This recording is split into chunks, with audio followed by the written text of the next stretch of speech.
Hello, everyone, and once again, welcome to the Tambua Women in Tech Fireside Chat. By now, you should be aware that we get to give amazing women shout-outs, get to hear their journeys, get to hear them tell us how they got to where they are, the challenges they've faced, and maybe at some point borrow some materials from them also. So today, I am honored to be joined by Parian, who's going to tell us who she is, what she does. Really amazing because this is the first student that I get to interview, and so it's a pleasure. So a few months ago, we gave her a shout out, and it's really always good to see some of the people we have given shout outs tell us about how impactful this has been to them, and also just get to hear more from them now by hearing them speaking about the journeys other than just having to write about it. Hi, Parian. Hey, and hi everyone. I'm so happy to tell you about my background, my study path, my career path, even in some cases, especially when it comes to EdTech. And yeah, I'll be happy to help you in any case if I can do that. Okay, thank you so much. So maybe tell us about you. Who are you and what exactly do you do? I personally think it's a bit hard to say that who is someone, because because of the fast pace of our current lives, people are doing lots of job pivoting, field pivoting. But I personally have studied mathematics since when I was 18, and now I'm 25, which means I have done a bachelor degree. I've earned a certification in the National Math Olympiad 2020 in Iran, and also I'm going to spend the last semester of my master's degree in applied mathematics with orientation in cryptography and coding theory.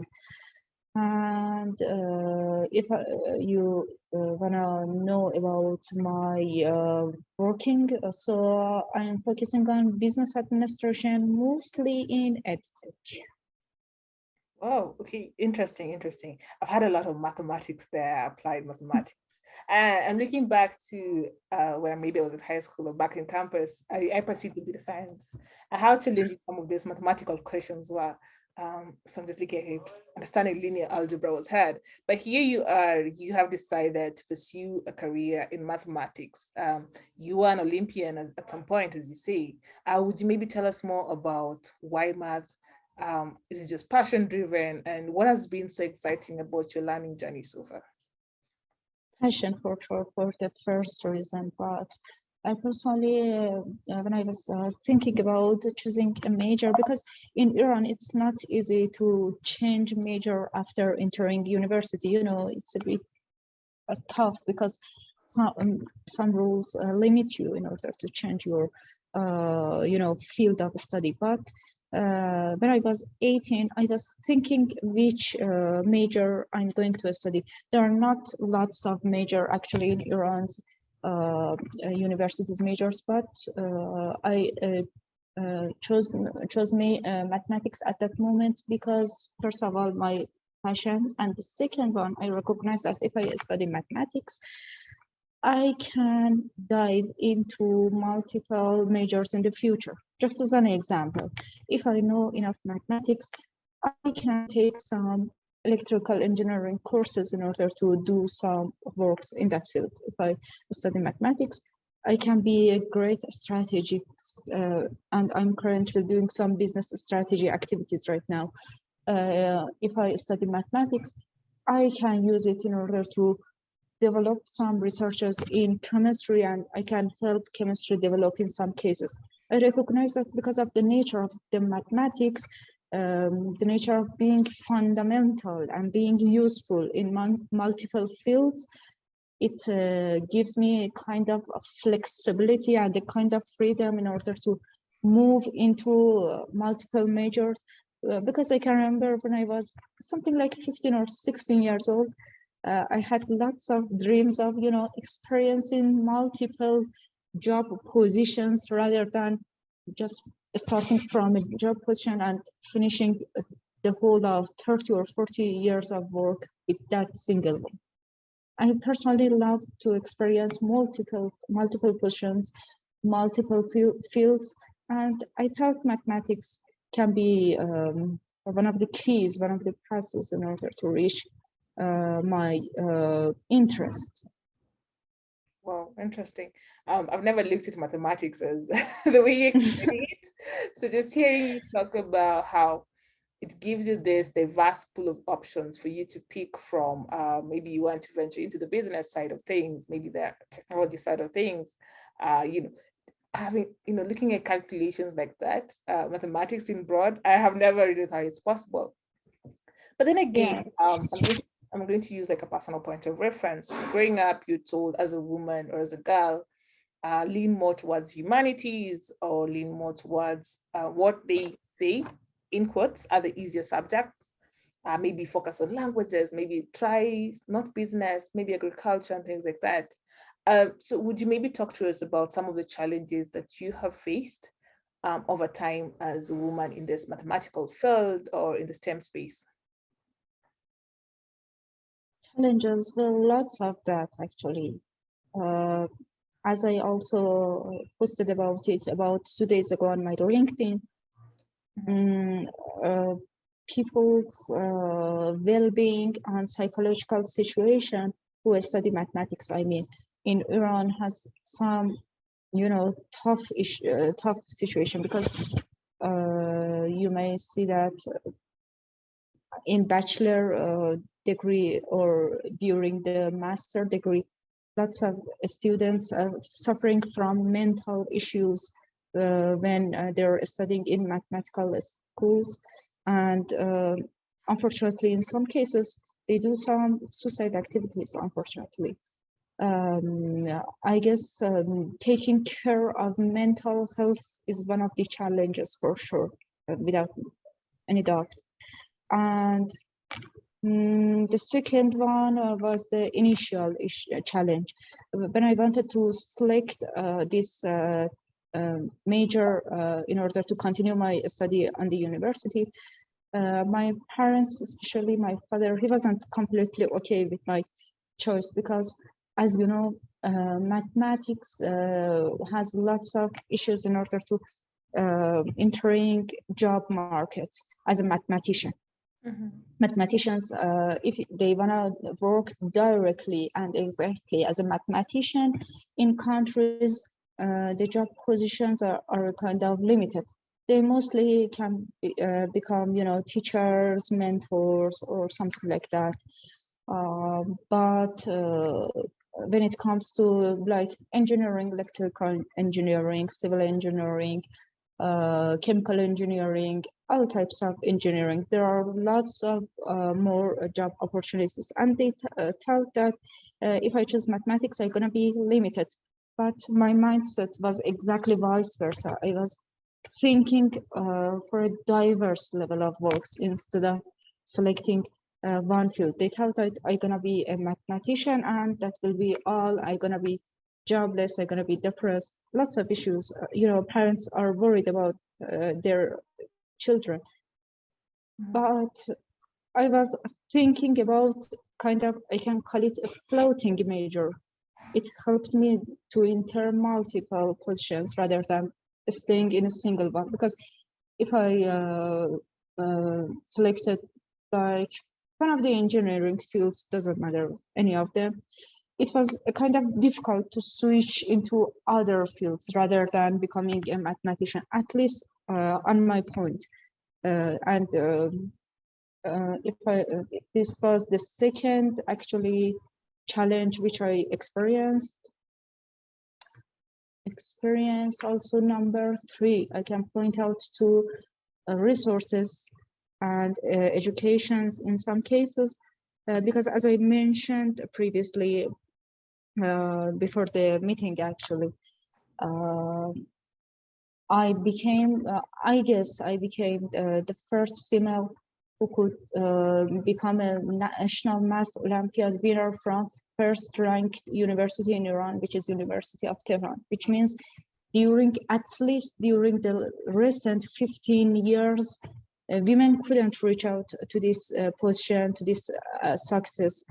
And I think it was because of a kind of discrimination in resources and education. A lot of women can simply enter university, study mathematics. There's no ban for them. But I guess there are some organic discriminations which have downed them in order to not reach some great achievements. This is my idea. And also the fourth one can be economic in some cases. Entering the job market has lots of difficulties, especially for entry-level and junior people. And when it comes to some majors like mathematics, because of the number of the open positions in the job market, which is fewer than other positions, like maybe in comparison with, just as an example, industrial engineering. So people need to try harder, people need to gain more skill sets, people need to study more, try more, network more, lots of activities more. But if you consider that women have something like maybe 2 or 3 times less chances in order to get a job, so it will be too much harder also. This is the fourth challenge. I guess that 4 challenges are the most important ones. Okay, that's interesting insights on the challenges. I'm going to ask you something, and you don't have to answer this question. But when you look back at it and you say you're the first female Olympian in the mathematical space in Iran, would you maybe tell us, are there challenges? Okay, not per se challenges, but how did you get to participate in the event? Because I'm sure there are other young girls from your society or from your community who are keen on joining, and they would maybe like to know how exactly could they get there, or how could they make themselves ready to even participate in this event? And I think one of the things that you could be working on, maybe increasing this number of women, a pool of women who are just keen on this, participation in these events. Would you maybe tell us how that has been? So how did you get there? Sure. I guess my solution won't be helpful only for women in Iran, but also women in Africa, for Europe, Asia, all of the world. Using top ranked resources is one of the keys. When I was studying, I can remember I used ocw.mit.edu, which is open courseware of MIT University. I can remember one of the favorites of mine was Professor Gilbert Strang's linear algebra course. It was, more than beautiful. You have to watch it. And after something like 4 or 5 years, I even haven't forgot a single word without any reviewing. So when I compare it with lots of courses which I took in Iran, the quality matters. This is what I want to say. When I compare it with other courses, I see, I have forgotten lots of them, unfortunately. Reviewing is a need for me. But for a highly ranked and high quality courses, it's a kind of guarantee in order to save you for some competitions, for some exams, or any type of other activities. Even it can be for writing papers. For writing papers, people need to have enough knowledge in order to use it to create a new idea or in order to develop an old idea. So first suggestion is using highly ranked and high quality resources. As I mentioned, an example can be MIT OpenCourse. The second one can be trying hard. I can remember at least for 2 semesters, I was studying something like maybe 12 hours a day. And it was so high. It was so, hard time to me. But my first reason was learning. I was trying to learn more. I was trying to deep more, depend more. But it helped me also in order to be a kind of a competitive participant in a Math Olympiad competition. We were something like 81 participants for the final round, and I became the 15th rank. And the third one can be not scaring of the results. I can remember many people are caring about their GPA, their points. I have failed in some courses, unfortunately, in the bachelor degree. I've gained some loud points in many courses, but you know, my result at Olympiad showed me something else, because you know, for exams, for university exams, for university courses, sometimes the questions are not standard, and it makes you to gain a lower GPA. So you shouldn't regret, and you shouldn't blame yourself, because sometimes it's not because of you, it's because of the education system's bugs, lots of bugs in education system. But I don't know why, maybe because of my love for mathematics, I wasn't feeling discouraged after lots of failing, after lots of, you know, low numbers and GPA in courses. But finally, my Math Olympiad, which was something like 6 months after graduating from bachelor degree, I participated in the you know, final stage of Math Olympiad, and 3 months after that, something like 1 year ago, results was released, and I recognized that, wow, I have reached a great achievement. And I recognize that, you know, hard work pay off. Actually, if you work hard, you will benefit it later. Maybe it doesn't happen in a short term, but in mid-term and long term, it will work for sure, with no doubt. Yeah, that's quite a great way to put it, because a lot of times when you flunk maybe in something else, you tell yourself, oh no, what if I try this other thing and I flunk, or I don't get to school that I'm expecting, or things don't work my way. But here you are, you're telling us about, as much as there's some units that you did not get straight A's or something close to that, you did not need a 4.0 GPA to just be able to participate in this competition and actually be amongst, you know, the top 18 selected people. It's interesting also, something that you mentioned with regards to resources. One of the things people forget, it's not just about the classroom setting. It's not just about the content that you're given within the room. At times there are open resources. You talked about the MIT coursework that you took part in, and would you maybe tell us, was this a free course? Did you have to pay for it? Because some people scare away from these materials because they're like, oh no, what if they ask me to pay? No. MIT OpenCourseWare is fully free. It unfortunately doesn't offer you certification, but you can earn it, and you can also name the courses which you have finished on your resume, CV, or LinkedIn profile. That's fine. But unfortunately, they don't offer you certification, but it's 100% free of charge. But I think it's great, because look at it. I may not have the certification, but I have the knowledge, I have acquired the skills that are necessary to help me progress as an individual.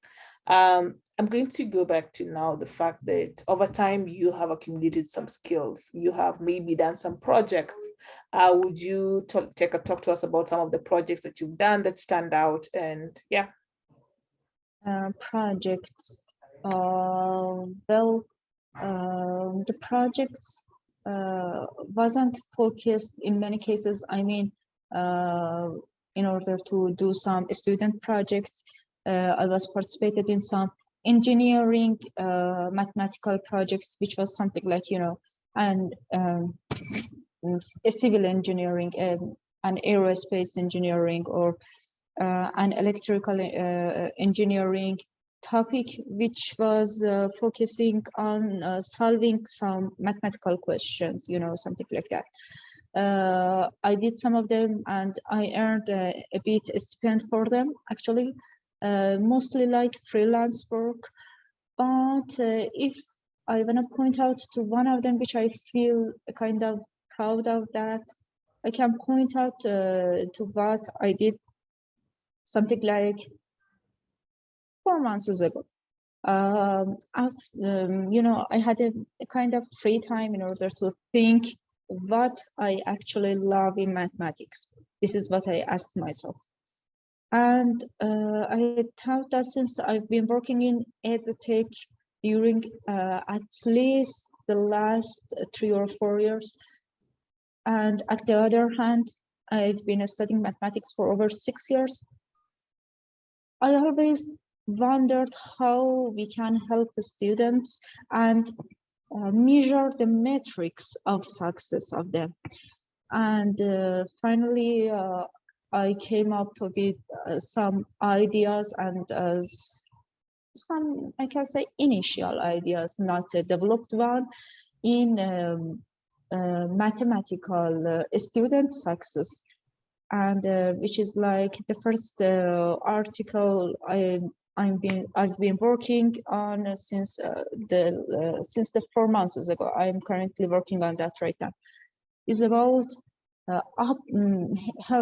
using mathematics in order to optimize a course syllabus, whether it can be a mathematical course, whether it can be a business course, it can be a psychology course, it can be an art course, whatever, doesn't matter. How we can use mathematics in order to optimize it, especially your interest using linear algebra in order to optimize it. The idea is so simple, you know. The definition of basis set is a set which is the maximal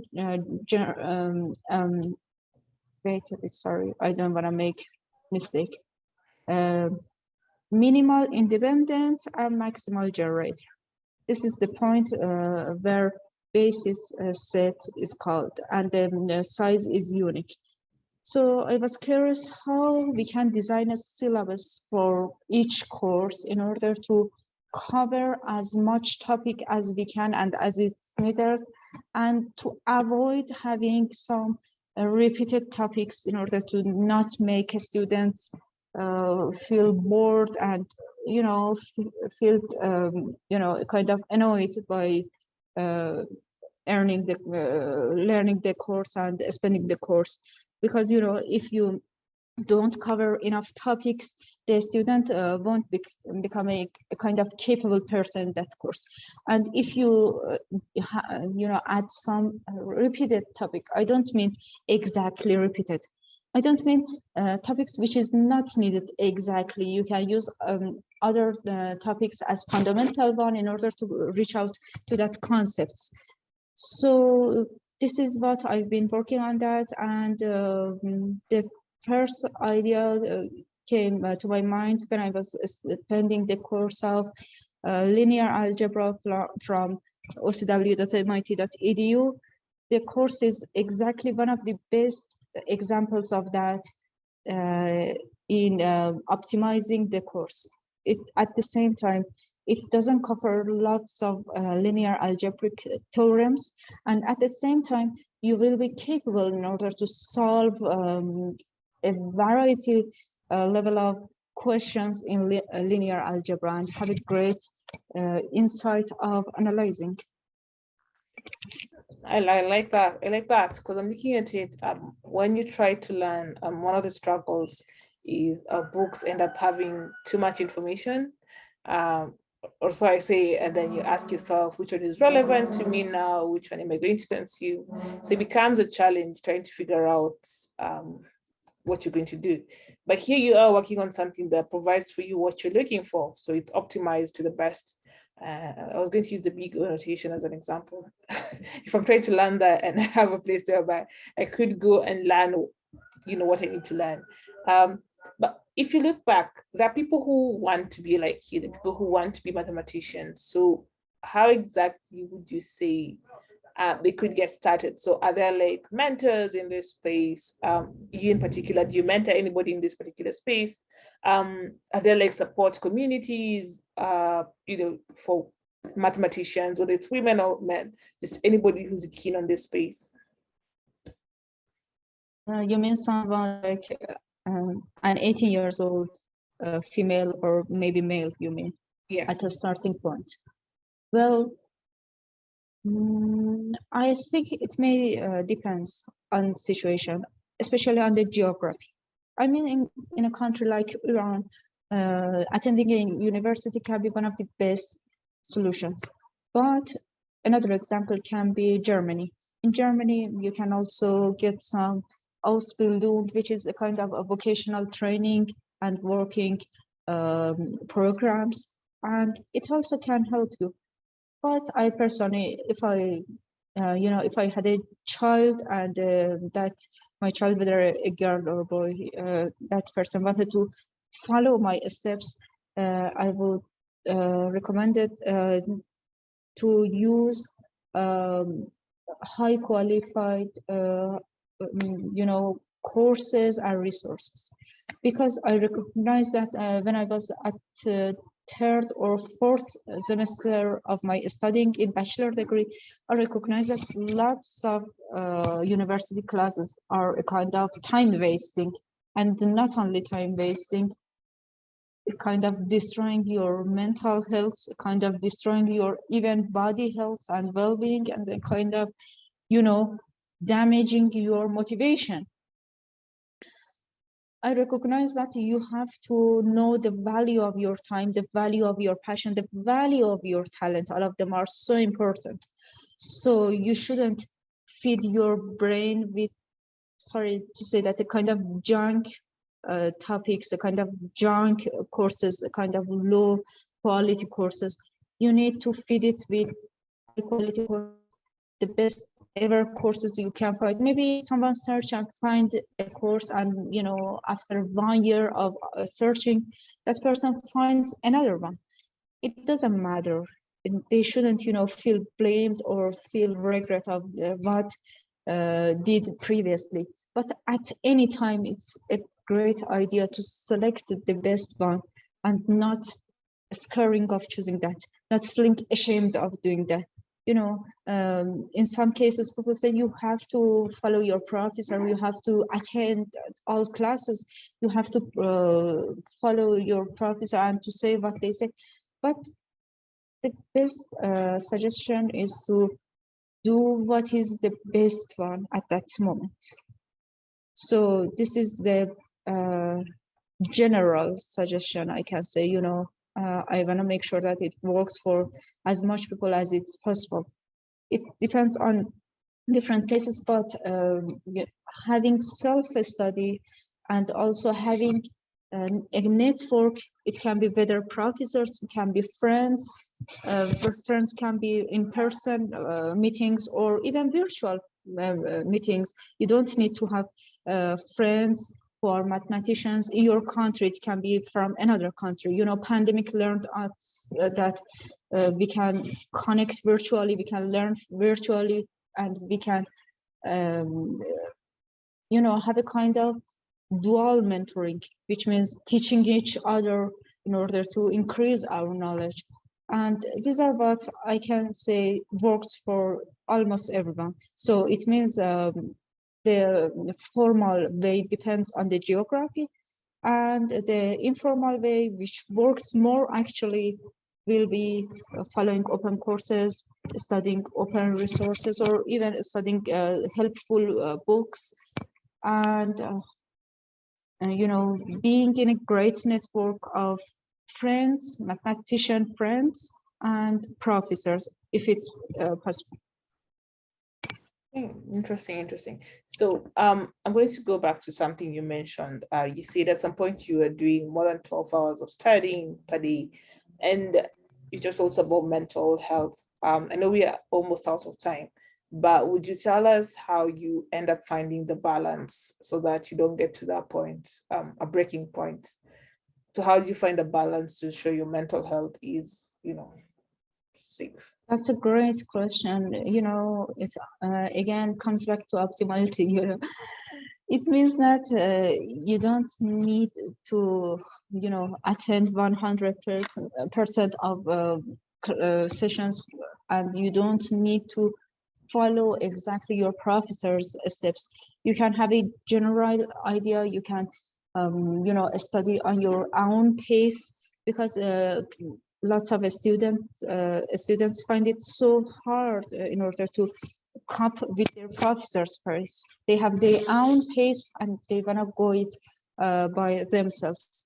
So a kind of, following as a parallel of my personal study, my self-study actually was my solution in order to take care of my mental health, and also, gaining some work experiences during this time was another one.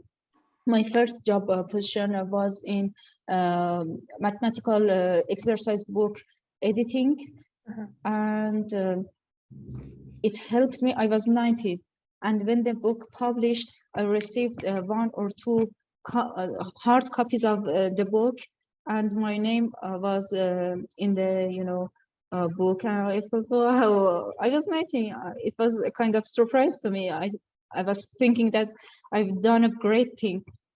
These methods was what I was doing: parallel study and working outside of the campus, out-campus experiences. Yeah, I can only imagine the joy seeing your name published in front of a book that people are going to be reading and using, as they try to learn mathematics. Must have been really, really nice. And so we are actually at the tail end of our call. Maybe would you tell us what your parting shots are, words of advice to anybody who's going to be watching or listening to this? Advices, yeah. The first one is trying hard, especially if you are young. People like to have holidays, love to have fun, but I guess up to ages something like between 18 to 25 is so strategic in order to get out of that, because you can get a great personality of yourself, professional personality in this time. Another one is taking care of your mental health and physical health, both of them at the same time, and also trying the best thing you can do at any time is another one. Not scaring of outer factors, not scaring of situations, in order to take a step, and not to scare of failing, but thinking logical is another one. And I guess that's all. And not regretting of what you have done before, and instead of regretting, thinking what I can do today and how I can change my future. That's all. Okay, thank you so much. We are less than a minute before the call ends. I wish we had more time, but we are so happy to have had you. It is really good to get to hear from you and learn about you.